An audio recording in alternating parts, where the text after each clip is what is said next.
गर्मी का सुहाना मौसम था।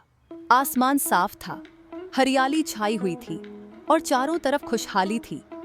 एक बड़े से घास के मैदान में एक चींटी और टिड्डा रहते थे। चींटी मेहनती और दूरदर्शी थी। हर दिन वह सूरज की पहली किरण के साथ उठती और अपने काम में लग जाती। उसके घर का रास्ता खेतों की ओर जाता था, जहां वह दिन भर गेहूं के दाने इकट्ठा करती। हर दाना उसके लिए खजाने जैसा था, जिसे वह सावधानी पूर्वक अपने घर में जमा करती। टिड्डा बिल्कुल विपरीत था। वह दिन भर घास पर लेटकर गाने गाता, आराम करता और आसमान की ओर ताकता रहता।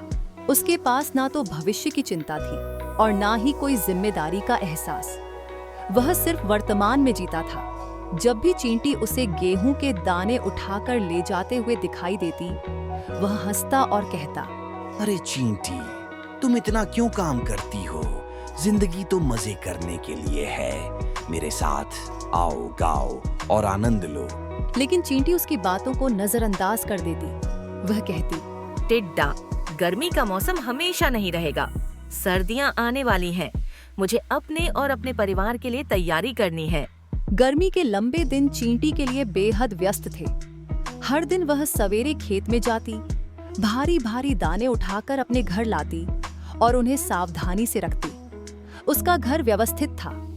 एक तरफ उसने अनाज का भंडार बनाया था, तो दूसरी तरफ अपने लिए आरामदायक जगह बनाई थी। टिड्डा वहीं पास में बैठा हुआ यह सब देखकर हंसता और चींटी को चिढ़ाता।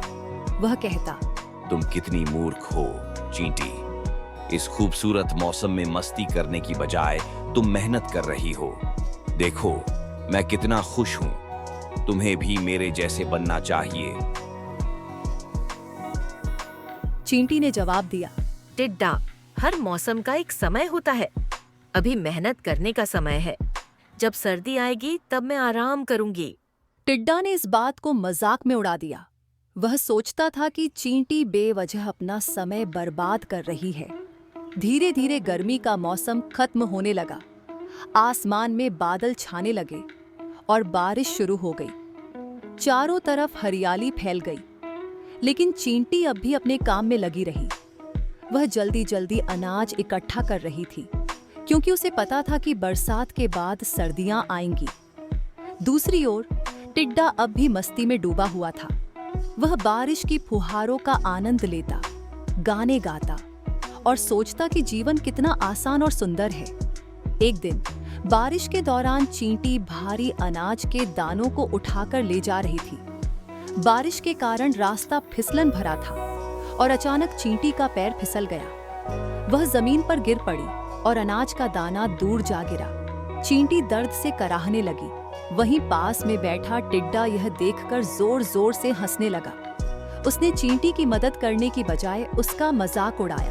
अरे चींटी बहन, तुम इतनी मेहनत क्यों कर रही हो? देखो, अब तुम्हारी मेहनत का क्या हाल हुआ।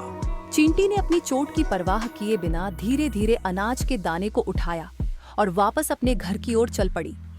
गर्मी और बरसात के बाद सर्दियों का मौसम आ गया। इस बार सर्दियां बेहद कठोर थीं। सूरज कम निकलता था और हर तरफ ठंडी हवाएं चल रही थीं।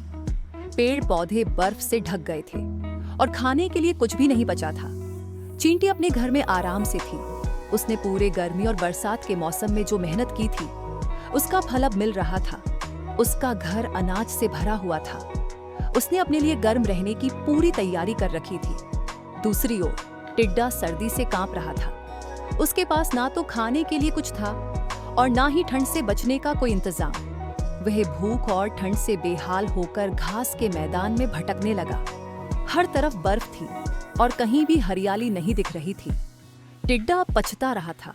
उसे याद आया कि कैसे उसने चींटी को मेहनत करते देखकर चिढ़ाया था। उसे समझ में आया कि भविष्य के लिए तैयारी करना कितना जरूरी है। भूख और ठंड से मजबूर होकर टिड्डा चींटी के घर के दरवाजे पर पहुंचा। उसने दरवाजे को धीरे धीरे खटखटाया।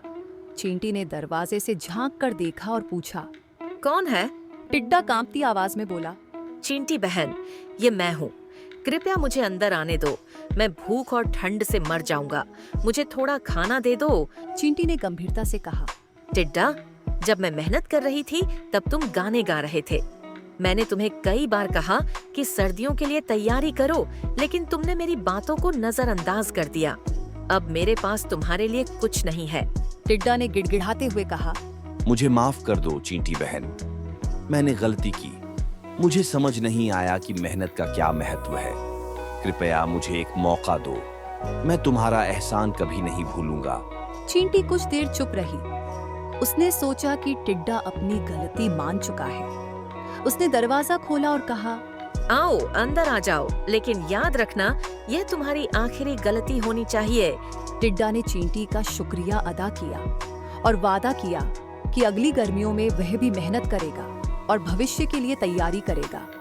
ये कहानी हमें सिखाती है कि समय रहते अपने भविष्य के लिए तैयारी करना बहुत जरूरी है।